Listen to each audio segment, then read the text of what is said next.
going to make a start. So welcome everybody. Thank you for joining this virtual roundtable talking about the local nature recovery strategy for South Yorkshire. I'm Ben Stone, I'm Group Head of Environment for Kia, and I'm just going to be chairing and trying to keep us on time today broadly. So you're going to hear a little bit from me to start with, just to introduce the session, and then I'm going to pass over to Colin from Simca to talk about the actual local nature recovery strategy before we give you plenty of time to have a chat with us about what the priorities are for our sector. So, Chris, I am going to try to share my screen. Would you put your thumb up just when it pops up? Great. Okay. Let's see if I can make this work. Hold on, everybody. Apologies. Okay, so I've already introduced myself. I'm Ben. I just want to talk through a little bit about where I think the opportunities are for the built environment to use the local nature recovery strategy, and also to think about how we can move from seeing nature as a compliance issue in our sector to an opportunity in our sector. So before I do that, though, I obviously work here. I need to do a little here is great slide. So I have one. We are a very large construction business. We operate in South Yorkshire, but also across the rest of the UK. We've got about 400 live projects, 10,000 employees, and we turn over about £4 billion.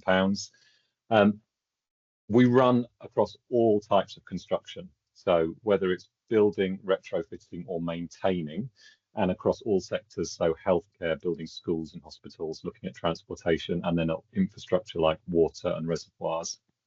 And because we work like that, we have nature interactions right across the value chain. So from design all the way through construction and then into life cycle. So I'm going to try and talk a little bit about those. And we see this topic and sustainability more generally as a big differentiator for us. So the one thing that I just wanted to point out on this slide is that 71% of our revenue in the last financial year came from projects with a net environmental benefit, and that's gone up 18% in 3 years. So there is an opportunity in this area for the built environment to really deliver value financially and to our communities. So why does nature matter? For me, we can break it down the way that TNFD does, so the Task Force for Nature-related Financial Disclosure, into dependencies, impacts, risks and opportunities. So we as a sector are dependent on nature, whether that's for clean water or for materials like soils or aggregates or timber, or making sure that we have a stable environment to work in and get ecosystem services. We are dependent on nature right across our value chain.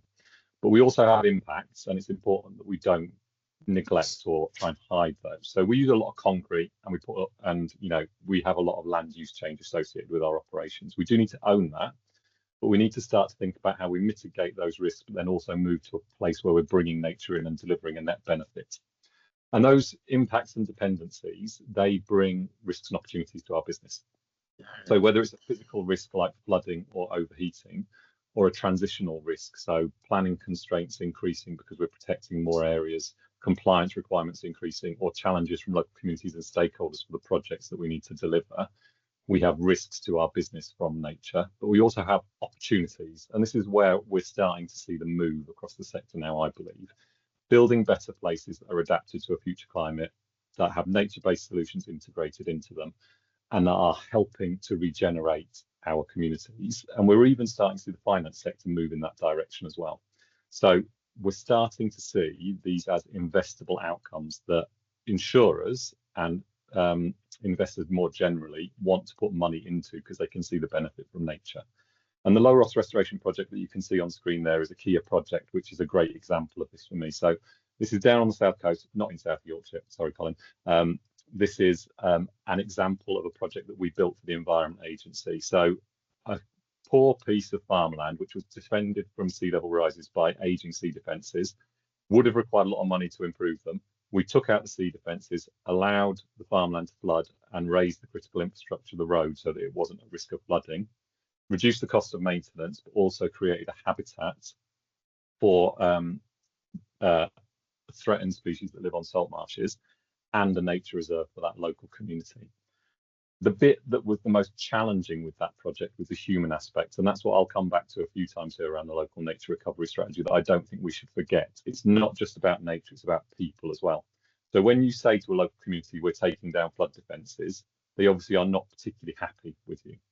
And it took a lot of community engagement through this project to get them on side, and they do now love it. So when you can see the outcome and the nature-rich project that we delivered, they're all on board. But getting them there in the first place is quite a challenge.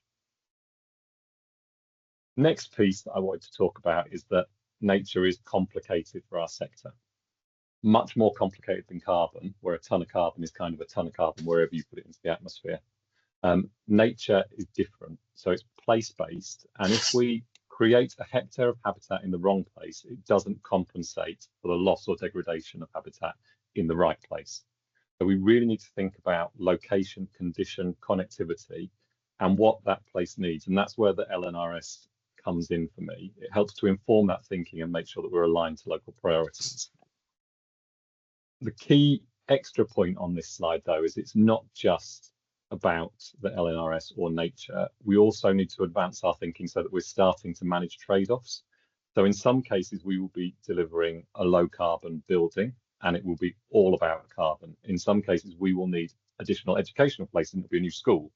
In some places, we will have nature as a key priority. But what we really need to focus on is that we're not going to be able to have our cake and eat it. There will be trade-offs going forward, and we have to be smarter to understand those trade-offs and deliver a net sustainability benefit. And you're going to see a theme through this. So it's all about key projects I'm going to talk about here. So Toddbrook Reservoir is another project we're just finishing at the moment. This is the reservoir that's owned by the Carn River Trust that nearly flooded Whaley Bridge in 2019. So extreme climate-linked rainfall event overtopped the 1960 spillway and it started to crumble away. Evacuated the town, and we have been there since then rebuilding it. So this is a project that has been designed for a 1 in 10,000 year flood event. So that community will be 100% safe from climate-related risks going forward. And that's the key aim for that. And the trade-offs in delivering this project, well, there's a triple SI that runs around the back of the reservoir, and we've lowered the water. So that has had a nature impact while we've been protecting that community. And we've put 500 6-metre concrete piles into the new spillway. So enormous embodied carbon in building it. And we've been using a load of diesel to keep the water level down and over pump water out of the reservoir. So where we go into these sort of projects, whether it's about nature or anything else, we need to be really smart thinking about what are the trade-offs and how do we mitigate those to make sure that we deliver the biggest benefit we can. Okay, I'm getting towards the end of my introduction, you'll be glad to hear, but I wanted to talk a little bit about stacking on top of biodiversity net gain. Everybody focuses on BNG, and it's great that it's been launched for N6 and for significant infrastructure projects. But the bigger opportunity that we are really seeing for our sector is nature-based solutions and how we start to bring that on top of BNG to deliver additional value. So whether it's flood resilience or urban cooling, water quality, all of the issues on the screen that you can see there, we can deliver those as part of our projects and at the same cost as delivering an engineered solution. So why wouldn't you? And Mansfield Suds is a fantastic example of that. I have a better slide for this one though, so hopefully this is going to play. Is it going to play? Yes. So this is a bit of animation which shows a sustainable drainage scheme on the right-hand side and a traditional drainage system on the left. So as we get increasing climate-related extreme weather events, you can see the rainfall is running straight off of this green desert that you've got on your housing estate and into the combined sewer network. Overloads it and causes pollution in, or overloads sewage treatment works and causes pollution into rivers. On the right-hand side, the water is being held back in this green space. Some of it soaks away into the ground, but a lot of it is just slowed down. So the water doesn't flow straight into the drainage, doesn't overload the sewage treatment works, doesn't cause flooding in our local communities. So there's these massive opportunities and benefits to think differently and to use green infrastructure to deliver benefits to our communities. Again, the big challenge in Mansfield Suds was not the outcome. We've delivered 300 sustainable drainage ponds for Severn Trent around Mansfield, which are preventing people's homes from flooding. The challenge was getting communities on side to demonstrate that it was going to add value to them in the long term. As soon as you start blocking access to people's homes, that causes all sorts of problems in terms of community engagement and getting them on side. So the biggest challenge with that is getting people on side. What we have now got, though, is these fantastic green spaces around that town that add value to nature, add value in terms of reducing pollution running out of sewage treatment works, but also stop people's homes from flooding and improve community well-being. So there's really innovative opportunities to do things differently.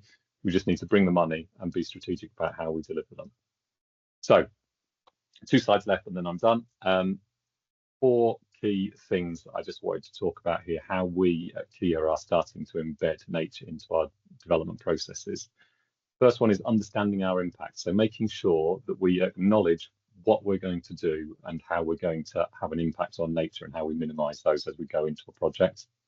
Make sure that we avoid and reduce those so that we are really thinking about where can we manage trade-offs, deliver the best outcome, get designers involved early, and then also think about the opportunities on top of that. So align with the local nature recovery strategy, make sure we're targeting enhancement.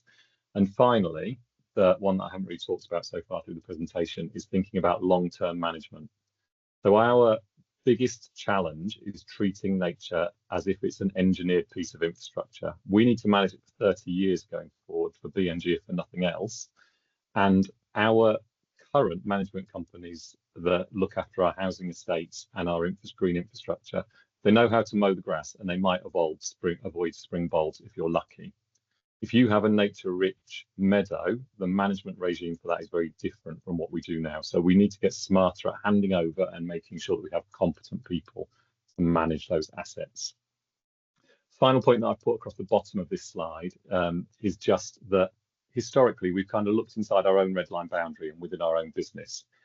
As a sector, we need to do better than that, and we need to start using resources like the local nature recovery strategy to coordinate our nature improvements so that we connect them up and deliver much more value across the country.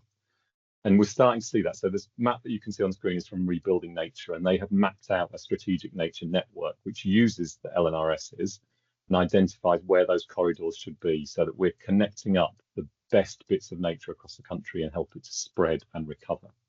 So for the built environment sector, we need to be thinking about how we deliver more habitats, that they're bigger and more viable, that they're better condition and more resilient, and that they're joined up and connected to other habitats.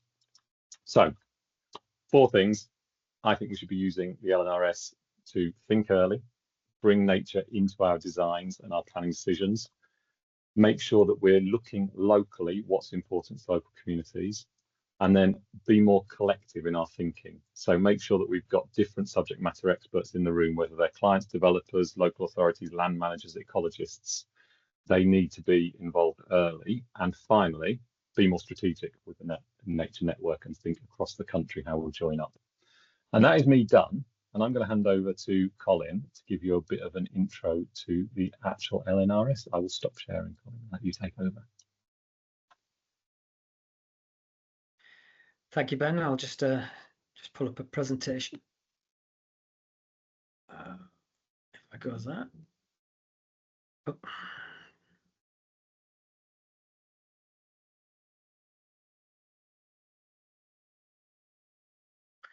Is that on the screen? Okay. Yeah, great. Thanks. Well, hi.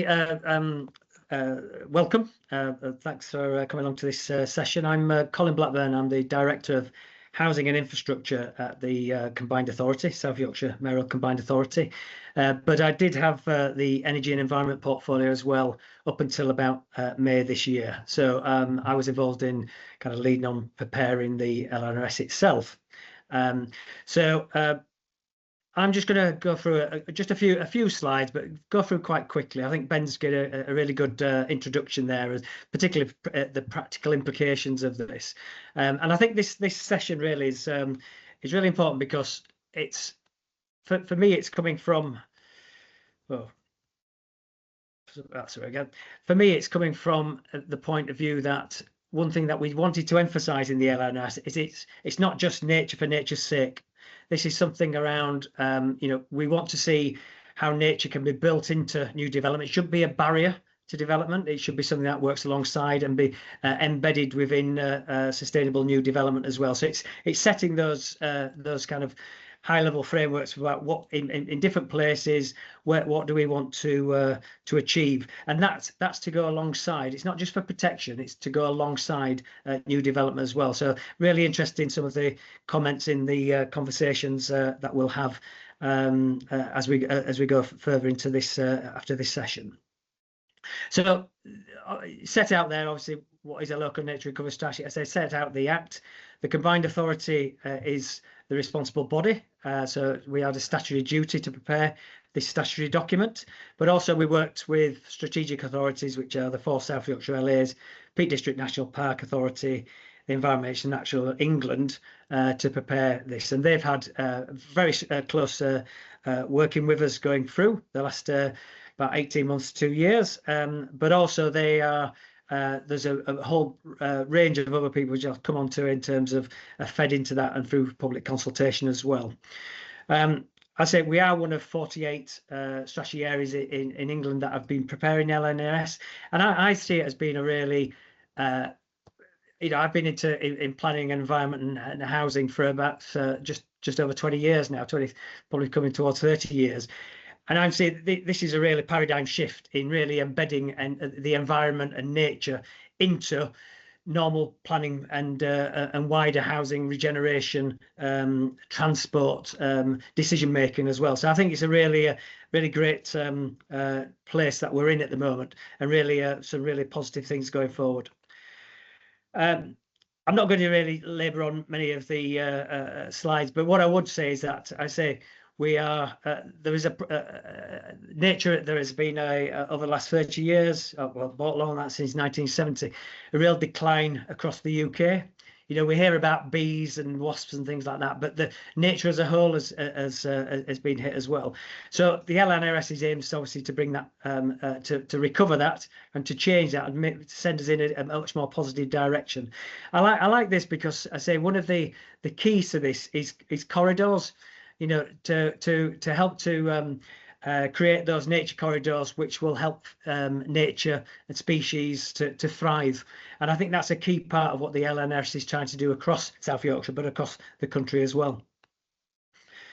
This is obviously just saying that we are a diverse region. We're, from the Pennine Uplands in the kind of Peak District National Park to the west, to the kind of all the flatlands and particular areas like towards Rotherham and Doncaster, large parts of which are in flood zones, for example, particularly that kind of north-eastern part of Doncaster to the right there. So there's different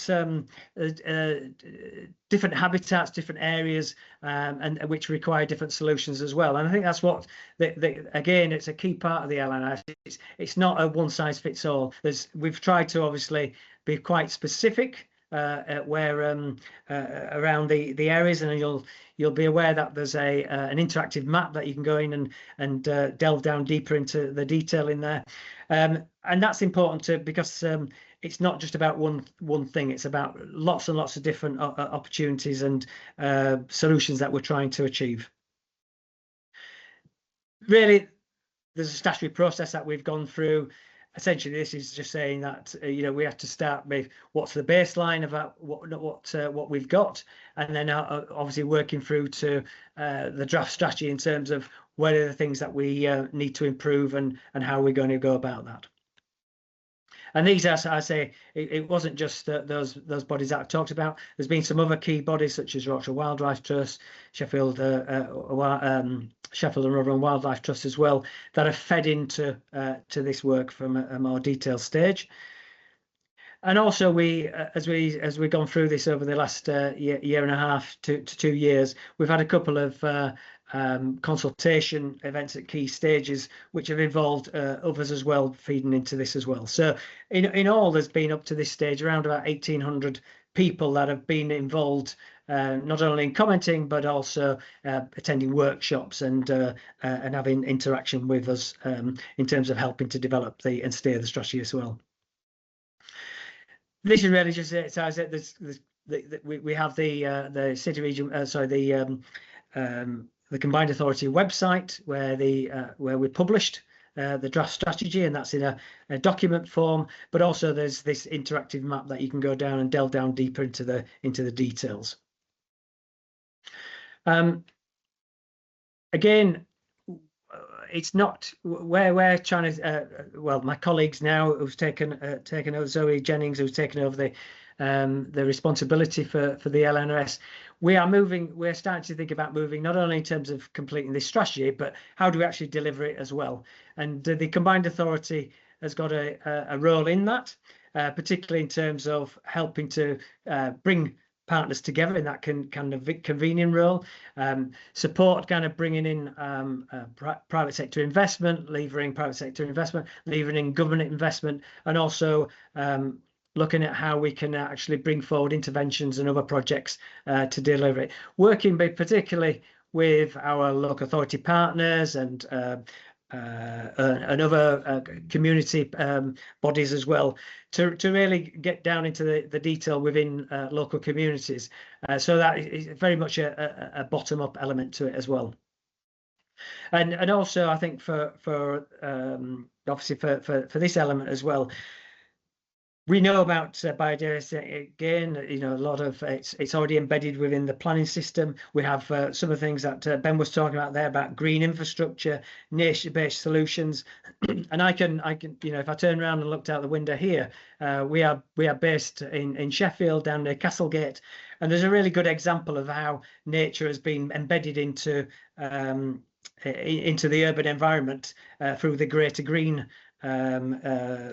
project and initiative, which has really transformed an area which was basically concrete and tarmac into something that's vibrant with nature, really changes the area and provides really positive places to go and walk, to visit, to sit around, but also from a nature point of view to help thrive and grow nature within the urban area itself. And I think if you think about the COVID years, it certainly showed that people really were missing that kind of, particularly in the major urban cities and towns, they missed that kind of access to countryside, they missed that access to nature.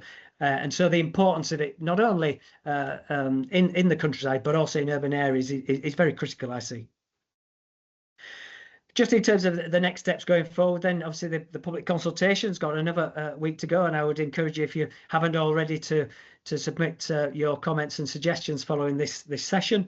And then there'll be a period of the combined authority looking at how we can look into those comments and seeing what changes potentially we need to make to the LNRS, with a view to trying to work to going to the MCA board at the end of the year to look to seek an adoption on a final strategy. And then, as I say, as we move into 2027, but what we want to start, you know, we don't want to wait till then to start thinking about this, is how do we deliver it? What are those kind of early actions? What are the kind of low-hanging fruit, particularly, that we could actually start to work up those projects and start delivering what the LNRS is aiming to achieve? So I'll stop there, and then we can get straight on to the question and answers and the feedback from yourself. Brilliant. I'll hand over to Ben again. Thanks. Yeah, no worries. Okay, so just before we go into sort of roundtable chats, Chris has got a poll that she's going to launch, and once it comes up, you should all be able to answer it. There we go.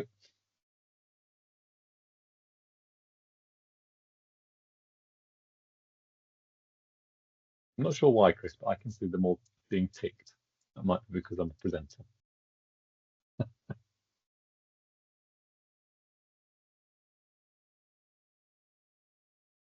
Yeah, so the results should show for everyone, and Ben should be able to see who's said what for future reference. Okay.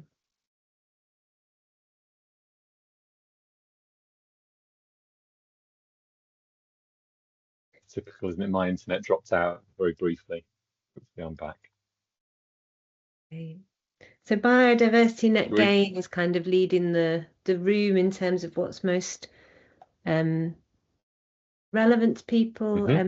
Again, at the start of the session, we encourage people to share in the chat, just kind of your name, where you're from, both organisation-wise and within the country. Do feel free to use the chat as well to put in any questions and things that you'd like to ask, particularly of the panel or to other people. Our intention for this session is to really capture as much from you guys as well to help us shape the final strategy. Right. But yeah, so biodiversity net gain, as we have all seen, it's being, it's a regulatory requirement. So we would expect that to be at the top and the most important thing for the sector to comply with. The NSIP piece of BNG, as it's just coming in, is looking like it's going to drive some really enormous change on the number of units that are needed. So we are going to see growth in that. I think it would be great to be able to see us stacking stuff on top of the BNG bits though, so not just delivering nature units, but also thinking about benefits to communities or climate resilience, which is our third top one in the poll, I think. So yeah, good insight, I think, there, Chris, about where the sector can help to contribute to the LNRS. Yeah, so we're going to move. That? Yeah, I was going to say we move into kind of open discussion. So you should all be able to mute yourself if you want to put your hand up and come in. We're going to pose a couple of questions. If Ben knows specific people, he might pick on you in the room just so we get lots of responses. But yeah, really keen to kind of hear about your experience of this or other local nature recovery strategies. And the first question we're going into is really asking kind of, what opportunities do you see it creating for the built environment? So I'll hand back to Ben, but please do come in and share your thoughts, ask your questions in the chat. Yeah. So anybody got any thoughts on this? You've heard what my thoughts are from a Kia perspective through the first sort of 10 minutes of the presentation. So I think there's a real opportunity to use some of those maps and understand where, key habitat areas are and where we can make a difference. But anybody else got any thoughts on what opportunities the LNRS brings for the built environment, or how we can contribute to the LNRS outcomes, I suppose, as well? On Rich, you're first with your hand up. Yeah. I guess a couple of thoughts. My first one was, I know legislation is obviously pushing 10% net gain, but I'm not sure how widely it's communicated that 10% is probably the least we should be doing, and actually 20% is probably adding benefit. And I suppose it's using this as a bit of a driver to help that maybe and communicate some of that, because I don't believe that's widely understood.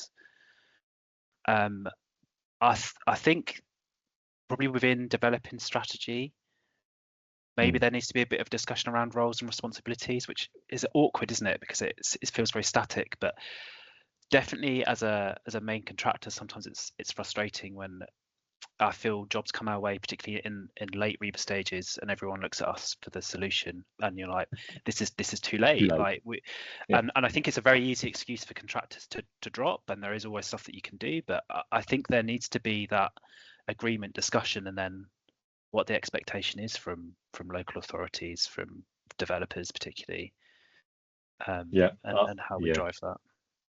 Yeah, I would 100% agree. Early involvement is one of the things that I keep asking clients about and keep saying, please, can you, we know how to deliver some of this stuff. If you get us involved at the planning stages, even before we're appointed, do it as a collaborative, involved procurement process so that we can actually give you some ideas.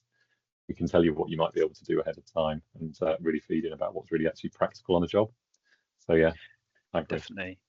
And then I guess a value point, it's I mean, this is all positive legacy, isn't it? These are great. It's one thing doing a great thing for the communities that we're working in, and I think we're all pretty local, but it's about the legacy and I suppose ultimately marketing of our business and the local authorities that we're working with. Yeah, absolutely. Yeah, reputation, great opportunity with nature. Everybody loves a bit of green space. Ao, you've been waiting very patiently, but you have got your hand up. Want to drop in? Yeah, just a bit of feedback, not really any questions, but just in terms of feedback, in terms of the experience that I've had working at Bovis as a main contractor. On a few of none of our projects at the moment are based in South Yorkshire, but there's we're spread across the country. But as obviously you'll know and be aware that the local nature recovery strategies are everywhere. So we've benefited quite a lot from having early engagement, from being engaged from REBA 2, REBA 3, and found it very beneficial to have the ecologists and the landscape architects working very closely together as early as possible. Being engaged from a very early stage has enabled us to really drive through the importance of aligning any sort of habitat creation or enhancement with local nature recovery strategies, regardless of which project or where the location of that project. And more recently, I'd say that's probably, or that aspect of what we do is quite well understood, I feel. But one thing that we're starting to push into now is trying to engage more with the social value function of Bovis as well, which I've not really been involved with too much before, but a lot of the jobs that we're doing at the moment have social value requirements and ambitions from clients where they would like to have us do volunteering days and community outreach, for example. So one thing that we're doing is trying to build something internally where social value and sustainability work together, understanding what the local nature recovery strategies are wherever we're working, so that let's say there's a program for planting trees or increasing flood defenses or mulching or whatever it might be, we're really trying to not have it so randomized, but have it specific to the area, and basically have as much benefit from whichever intervention that we do, rather than it just be a random intervention, which might, win us a few points and get some good reputational points. But essentially, if we can tick more boxes, then it's much better. So yeah, the local nature recovery strategy for us, the strategies that we're engaged and involved with, we're starting to get a lot more engage with them a lot more at the moment. Cool. I think that we're probably all in a similar place, because the landscape engineer, ecologist piece, drainage engineers as well, for me, need to be involved in that chat, because there's a lot of stuff around the sort of nature-based solutions and swales and those sort of things, definitely. Interesting to talk about the social value, but again, also happening at Kia. We are looking historically, environment and social value have sort of run in parallel, never the two to talk or cross, and there is a real opportunity to start bringing nature can be the sort of the connector around place, and sort of say, so we're going to think about place and we're going to think about the social needs of that place, but we also need to think about how can green infrastructure tackle some of those social needs. So yeah, absolutely. And I suppose my question back to you would be, so you're using the LNRS to target what we do. I don't think, and this is not a criticism of you, or because I don't see it anywhere in the sector, but I'm not sure that we really join up together in local areas either. So maybe there's a role for the LNRS or SIMCA or another organisation locally to say, well, how do you actually bring together the Morgan Sindals of the world and the Kia and the Bovis and others to actually have more of a coordinated approach? Because we all use the LNRS, but it's still a bit scattergun. Yeah, that's it's a very good question, and one that I've thought of, but I'm really not sure how that would work. There almost needs to be like an alliance level of integration, essentially. I mean, you referenced earlier the TNFD, and I know for us, we're really at the start of our journey on the really like the embodied ecology, understanding what the impacts and dependencies are for our point of view. And I think maybe a lot of us as tier ones are more well versed in what it looks like to tackle carbon, but less so understanding and probably less there needs to be a lot more internal conversations had and convincing around the importance of tackling our nature impacts and dependencies as well. And I think once that conversation starts to happen internally, and the level of understanding and culture starts to build, then I think perhaps there would be a space for a collaborative approach across tier ones. I think, well, the sooner the better, but I think there's probably some work to be done before that ambition. Yeah, is yeah, really yeah, honest, yeah. Start of the journey. Yeah, absolutely. But it would be a nice ambition, wouldn't it, that we all push towards having the most material impact we can at a landscape scale. And that's kind of where the rebuilding nature guys are at with that strategic nature network to say, okay, so cross boundary across the UK, where should we all be focusing our activity to have the biggest impact? Anybody else? Graham, a designer's perspective. This will be good. If you can come off mute. So I'm clicking on my face and it's not working. Hi guys, hope you well. Yeah, so I've already filled in the response to it. And maybe I'm a cynical 20 years in the industry designer and done a lot of technical delivery packages for developers. But what all the aspirations and everything brilliant in it and everything like that. But what really kind of bothers me or I'm struggling to understand from a designer perspective, that if I was advising a developer and stuff, is what are the teeth, for want of a better word, that are going to ensure these things happening. We've already seen it with BNG where they're applying the 30-year rule to everything, but then it's very apparent that actually they're subbing out the ecology inspections because they don't have it in-house. And it's sort of what's going to happen behind these strategies, not just in Sheffield, but across various things. It ties in with the social value element as well, in that, you've got these 30, 40-year plans that we have to do now. And it's ridiculous that you've got a Keir, you've got a Bovis, you've got a Wilmot Dixon that are all, we're going to have an apprentice on site. All these really short-term social value things, as opposed to, well, actually, local nature recovery is identified this green corridor. It needs 20 different interventions. That's got a 40-year management. We're going to need 4 wardens, all these different. And actually, then they can all come together and go, well, actually, we'll fund.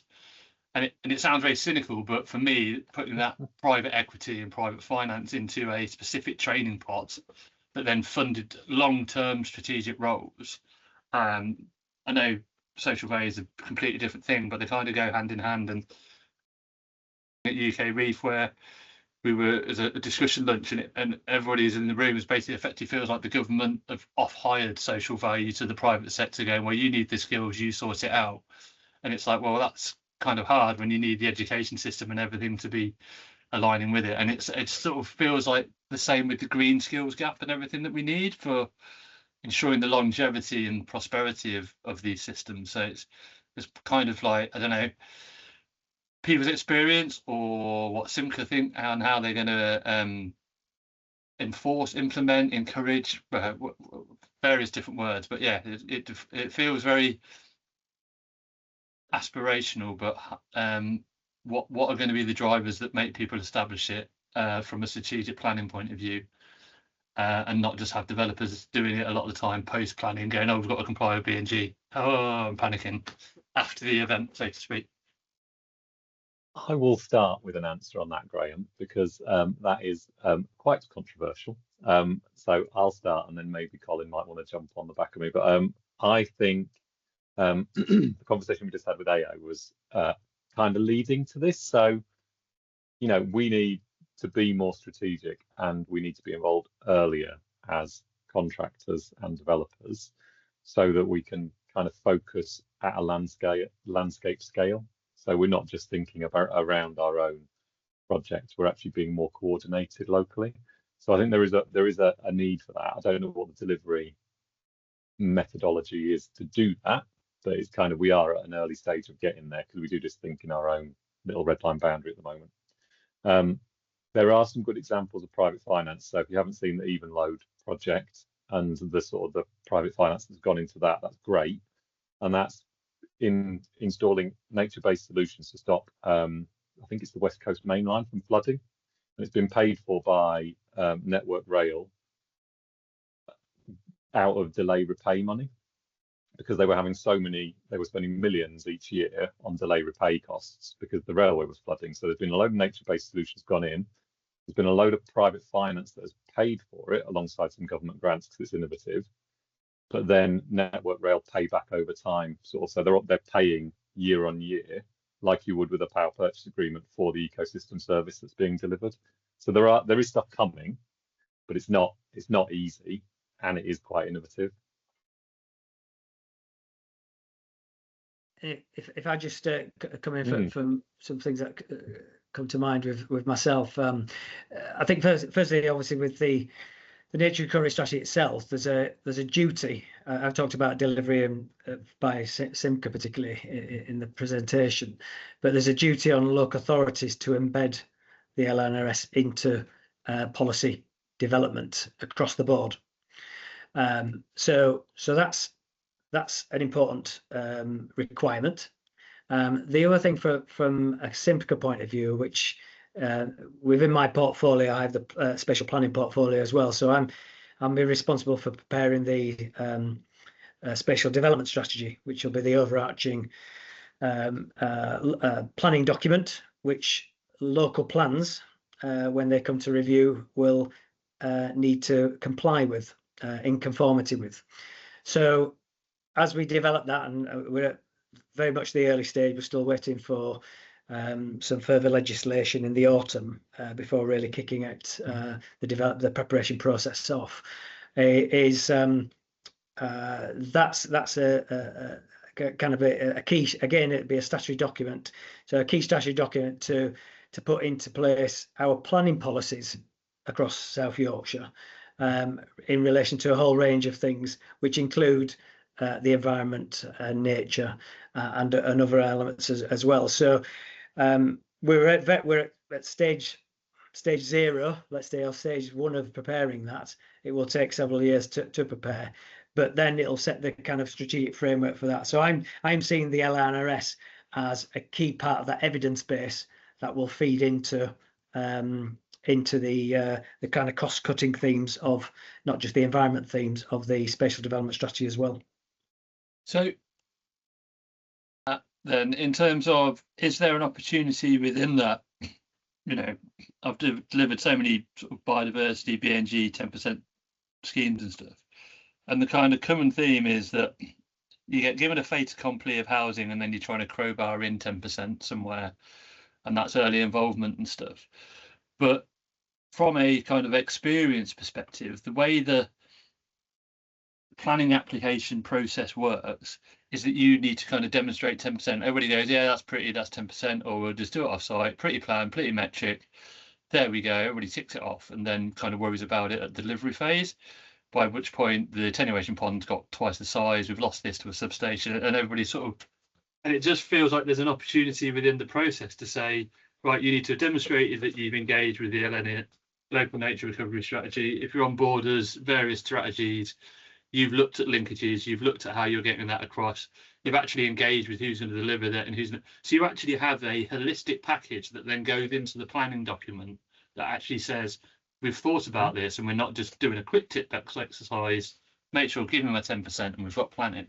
I know there's lots of other elements within that, but at the moment, that's my main concern, is it will just become another, oh, we've done this, tick, tick, we've looked at this, and it just feels very tough. And then my second question is, how is that going to work with, dare I say it, already about to be adopted local plans like Sheffield, that's been 20 years in the making now, God knows how long. And is it going to be able to be coming in as like a supplementary planning document or something like that, as a, you know, to bolt on of established things? Because we haven't got the time to wait for, say, Sheffield gets adopted and then it's going to be reviewed in 12 years. We haven't got the time to wait for that, to get these things embodied in planning systems. Yeah. Do you want me to answer those, Ben?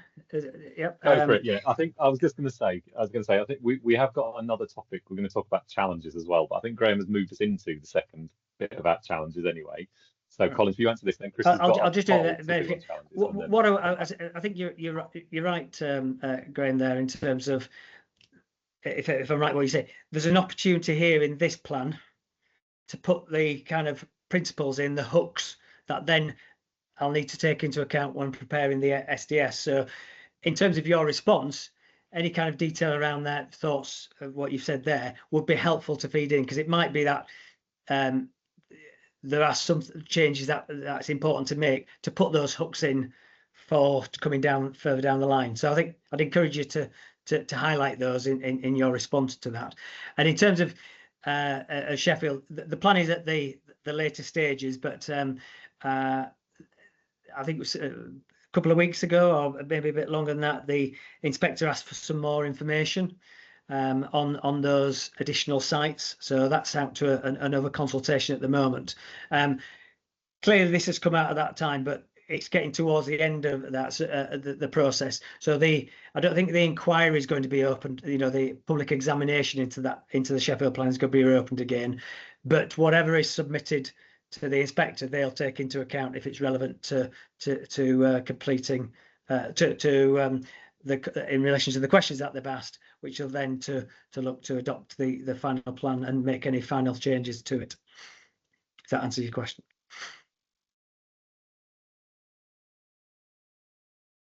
Yeah, sort of. Okay, right, Graham, you've been talking a lot. Go on, Rich. You've had your hand up very quietly, and then we'll do Chris's poll. It was, I guess, just building actually on Graham's points, which I quite liked. I think one is there a kind of discussion and alignment across Yorkshire, so not just South, but the other combined authorities in terms of how this is being approached? Because I think sometimes when you're operating across the whole geographical region, it gets a bit muddled when everyone's asking slightly different things. And the other, which I guess is a bit up in the air, but my understanding was that the changes that the government were proposing with the national planning framework and how that might impact local plans, and just whether there needed to be thought around a mechanism where this maybe wasn't in a local plan but was driven through something else.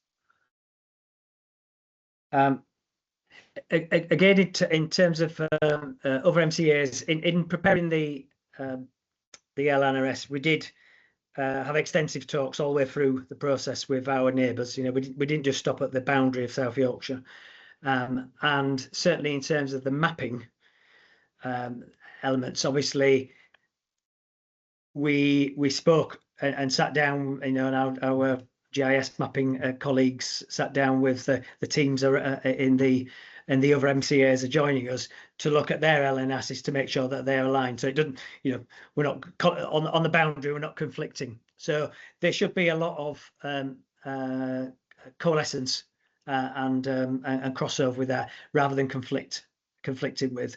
And sorry, what was the second question again? Sorry, I didn't. Just so it's I mean, it's a bit of an open one, but with the proposed changes to the national. Oh, the MPPF. Yeah. I was talking to Leeds the other day, and they were obviously very frustrated around where their emerging local plan might be going and the direction they want to take things in. And this feels like it's such a good piece of work, right? We don't want to lose it. Yeah, well, in South Yorkshire, obviously we've got 4 districts, we've got four local plans. The MPPF, the National Planning Policy Framework, is that sort of what you're referring to? We're expecting it this week in final version. It's not come out this week, but we are expecting it over summer, unless the new PM is re-looking at that before it comes out, which may be, and the new Secretary of State may be looking at that as well, just before it comes out. But that covers local plans and SDSs. So I'm interested in the details about the S's, because there were some things in there that were new in the draft. There's been a consultation to see whether they stay in as well. But that will set the kind of key guidance for local plans and SDSs as well. As we take those forward, we've got, as well as starting to prepare an SDS, Rotherham Council has started their local plan because they're reviewing their local plan, and so is Doncaster. Barnsley are considering, I think they were up for originally up for needing to start reviewing next year, and obviously Sheffield are just coming to the end of theirs, but they'll have to start reviewing it at some point, certainly in the time frame that we're going to be preparing the SDS. So there's never a good time, and what we are doing is working very closely. But I would say to align those and the logistics around all of those, because there's no point, for example, us going off in one direction at the SDS level, which might be conflicting to where one of the local plans is going on. So we are obviously making sure there's coordination there. But the LNRS is in a good position, because for those local plans that are just starting, and obviously Barnsley and then Sheffield in time as well, that's setting a really useful framework to start to be embedded with there, even without the SDS, it's there as a statutory document that they need to, as I said, they need to comply with as well.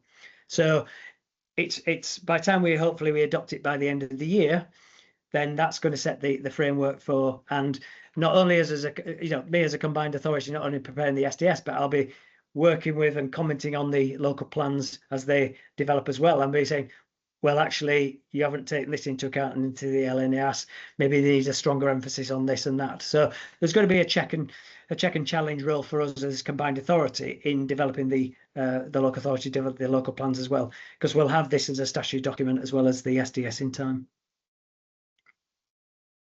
Okay, I'm going to say, Chris, please load the poll. I've done a terrible job at keeping us on time, but I think we have kind of moved into the second chat anyway. So what are the biggest challenges to delivering the LNRS?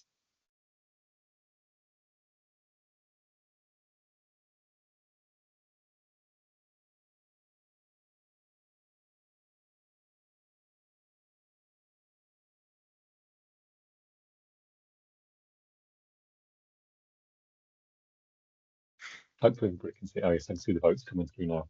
Great.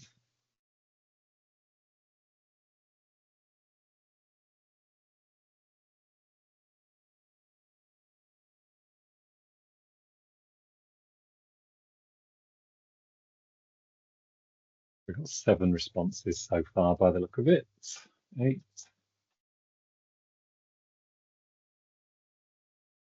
Okay, so 10 is pretty much everybody, I think. So interesting, isn't it? So we've got a tied top one, long-term management and funding. So yeah, funding is challenging. I mean, it's easy when it's BNG, isn't it? Because it's a requirement, so we have to do it.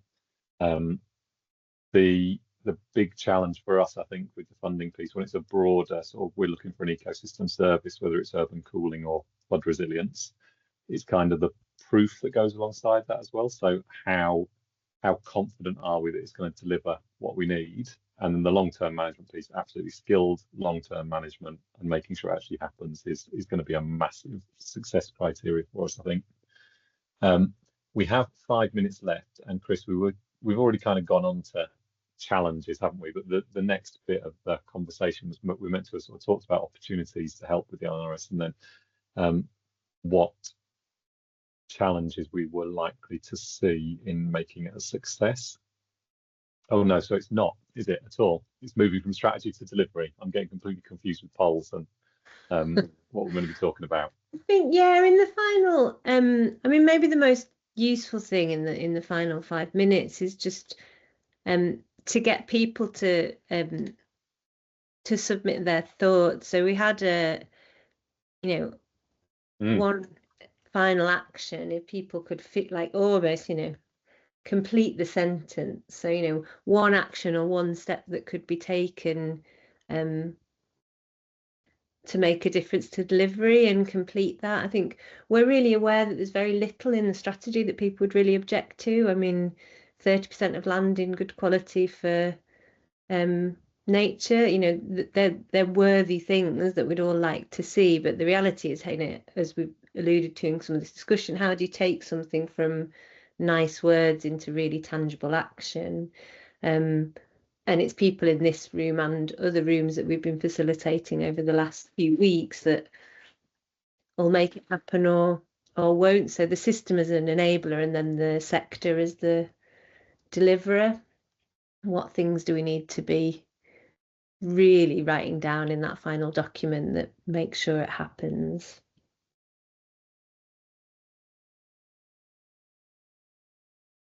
Anybody want to jump in? What would unlock delivery of the LNRS from our sector? What could Simca or others do to make it easy for us? Do you want to share anything, Catherine? Do you want to come in? You've been yeah, I mean, I was just writing something in the chat. I mean, I'm a planning officer in our planning policy team at Rotherham Council. And I was just gonna kind of just give my thoughts on 2 of my colleagues quite heavily involved in the LNRS. And I think it'll just be I think it'll just help with our like decision making on planning applications. We give a lot of comments to planning, to planning applications that come in. I know recently we've had like an application coming that we've had to give comments on that's like retrospective. And I think just like you were saying at the beginning, yeah, we can point out all the negatives and be like, gosh, it's had an impact on, because it was on like the River Don corridor. So like we were kind of saying, the impacts it's had on the habitats there. There's some woodland there. But I think it's like you said at the beginning, it's kind of steering us to look at opportunities as well to kind of try and bring some of the habitats nature back. So it's when I have like weekly meetings with my colleagues who I said have been involved in the LNRS, and when we're discussing applications, they've really kind of brought in different perspectives of like I said, like with opportunities that we kind of need to be looking at as well. I think sometimes it can be quite negative when we're going into doing comments on applications, where it is affecting like I said, nature, habitats and things like that. But I think like opportunities is like a really big way to kind of move forward as well. We had we did a session with them kind of transport professionals as well, and that was interesting. Just how do you make sure that nature recovery is really embedded in those early planning decisions, but also how do you attach a value to nature, and how do you really build that into the financial case and the business case for any intervention? Colin, do you want to sort of round us off, because we're at the hour now, aren't we? But yeah, I can see there's lots of comments coming in the chat. So if anybody has any more thoughts, I would say drop them in the chat, because we'll still be able to see it, won't we, after the end anyway, Chris? So we can capture anything else that you think of. So don't feel that you have to get it in the next 30 seconds. I think it's really interesting, really good conversation. I think the takeaway for me is going to be that sort of long-term management piece obviously came through quite strongly. And then the other bit is how do we as a sector coordinate more effectively to sort of maximise the value we can bring? That's, if there's a way to make that happen, I think that's what will unlock the sort of landscape scale action. Colin, I don't know if there's anything else from you. I just thanks very much for everybody coming here, and I say I'd encourage you to with the week that we've got left, if you haven't already, to submit your comments. Thank you. Thanks everybody. Okay. Thank you. Thanks all.